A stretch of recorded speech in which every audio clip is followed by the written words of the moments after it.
गुरुदेव ने शांति निकेतन को छोड़ कहीं और रहने का मन क्यों बनाया। गुरुदेव का स्वास्थ्य अच्छा नहीं था। शांति निकेतन में मिलने वाले बहुत से लोग आते थे और वे मिल नहीं पाते थे, इसलिए उन्होंने ऐसे स्थान को चुना कि कहीं और रहने का निर्णय लिया जहां उन्हें कोई तंग न कर सके। उन्होंने शांति निकेतन को त्यागने और श्री निकेतन के पुराने 3 मंजिले मकान पर कुछ दिन रहने का मन बनाया। सेकंड क्वेश्चन देखो भाई, मुख्य प्राणी मनुष्य से कम संवेदनशील नहीं होते। पाठ के आधार पर स्पष्ट कीजिए। प्रस्तुत पाठ में लेखक ने कई उदाहरण देकर यह सिद्ध किया है कि मुख्य प्राणी भी मनुष्य की भांति संवेदनशील होते हैं। जब गुरुदेव रविंद्रनाथ टैगोर श्री निकेतन में रहते थे तो वहाँ उनका शांति निकेतन में रहने वाला कुत्ता बिना किसी की सहायता के उनको मिलने चला आया था। गुरुदेव के हाथ का स्पर्श पाकर वह आधी आंखें बंद करके आनंद की अनुभूति करने लगा। इसी तरह वही कुत्ता गुरुदेव की चिता भस्म के कलश के साथ आकर कुछ क्षणों के लिए चुपचाप बैठ गया। इसी प्रकार लंगड़ी मैना भी अन्य मैनाओं की भांति चहकती नहीं थी, बहुत ही करुण दृष्टि से शांति निकेतन में रहती थी। इन उदाहरणों से स्पष्ट है कि मूक प्राणी भी मनुष्य की भांति संवेदनशील होते हैं। थर्ड क्वेश्चन ध्यानपूर्वक सुनो भाई। गुरुदेव द्वारा मैना को लक्ष्य करके लिखी गई कविता के मर्म को लेखक कब समझ पाया। गुरुदेव द्वारा मैना को लक्ष्य करके लिखी गई कविता के मर्म को कवि उस समय समझ पाया जब मैना वहां उड़कर अन्यंतर कहीं चली गई थी। तब लेखक समझ सका कि कवि की दृष्टि कितनी मर्मभेदी होती है। प्रस्तुत पाठ एक निबंध है। निबंध गद्य साहित्य की उत्कृष्ट विद्या है जिसमें लेखक अपने भाव और विचारों को कलात्मक लालित्यपूर्ण शैली में अभिव्यक्त करता है। इस निबंध में उपयुक्त विशेषताएं कहाँ झलकती हैं, 4 उल्लेख कीजिए। आचार्य हजारी प्रसाद द्विवेदी एक रचना एक कुत्ता और एक मैना एक उत्कृष्ट ललित निबंध है।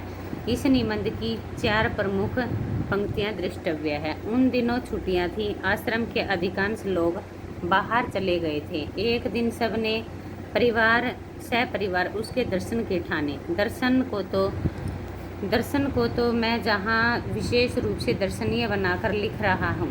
इसका कारण यह है कि गुरुदेव के पास जब कभी भी मैं जाता था तो वे यह कहकर मुस्कुरा देते थे कि दर्शनार्थी हैं क्या।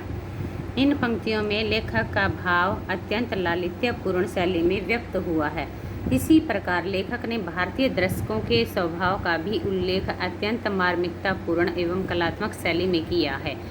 यहाँ यह दुख के साथ कह देना चाहता हूँ कि अपने देश के दर्शनार्थियों में इतने प्रगल्भ होते थे कि समय असमय, स्थान अस्थान, अवस्था अवस्था की एकदम परवाह नहीं करते थे।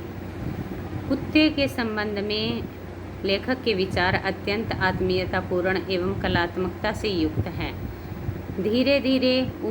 कुत्ता धीरे धीरे ऊपर आया और उसके पैरों के पास आकर पूंछ हिलाने लगा। गुरुदेव ने उसकी पीठ पर हाथ फेरा। वह आंख मूंद कर अपने अपने रोम रोम से उस स्नेह का अनुभव करने लगा। इन पंक्तियों में दर्शाया गया है कि किस प्रकार इनके अंदर कलात्मकता है। मैना का प्रसंग भी अत्यंत कलात्मक एवं लालित्यपूर्ण शैली में अभिव्यक्त हुआ। पति पत्नी जब कोई एक तिनका लेकर सुराख में रखते हैं, उनके भाव देखने लायक होते हैं। पत्नी देवी का तो कहना ही क्या, एक तिनका ले आई और फिर पैर पर खड़ी होकर जरा पंखों को फटका कर दिया, चोंच को अपने ही पैरों में साफ कर लिया, नाना प्रकार की मधुर और विजय उद्घोषी वाणी में गान शुरू कर दिया। हम लोगों को की तो उन्हें कोई परवाह ही नहीं रहती। 5th क्वेश्चन देखो भाई। इस प्रकार कवि की मर्मभेदी दृष्टि से उस भाषाहीन प्राणी की करुण दृष्टि के भीतर उस विशाल भाव सत्य को देखा जो मनुष्य के अंदर भी नहीं देख पाता। निबंधकार ने इन पंक्तियों में बताया है कि कवि की दृष्टि अत्यंत गहन, संवेदनशील एवं सूक्ष्मदर्शी होती है। निबंधकार एक मैना को देखकर उसे अन्य मैनाओं जैसा समझता है, जबकि रविंद्रनाथ टैगोर उसकी आंखों में करुणा के भाव का अनुभव करते हैं। मनुष्य के भीतर अनुभव नहीं कर सकता। कहने का भाव यह है कि भाषाहीन प्राणियों के भीतर भी विशाल मानव सत्य के भाव होते हैं, किंतु उसे कवि की मर्मभेदी दृष्टि ही देख सकती है।